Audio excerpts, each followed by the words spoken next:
Hello, everyone, and welcome. Let me ask you a question. You went to school for years, right? But did anyone actually teach you how money works? Schools are great at teaching math, science, and history.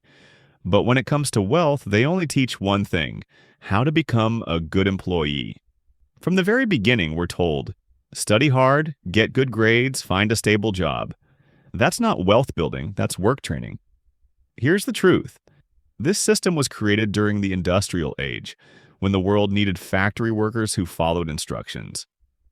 It was never designed to create entrepreneurs, investors, or innovators. And that's why so many people graduate knowing how to pass exams, but not how to manage debt, build assets, or create financial freedom. Wealth comes from lessons schools rarely teach: how to invest, how to build assets, how to take smart risks, and how to think like an owner, not just a worker. That's the mindset shift that separates employees from entrepreneurs. So remember this: schools may prepare you to earn a paycheck, but only you can prepare yourself to build wealth.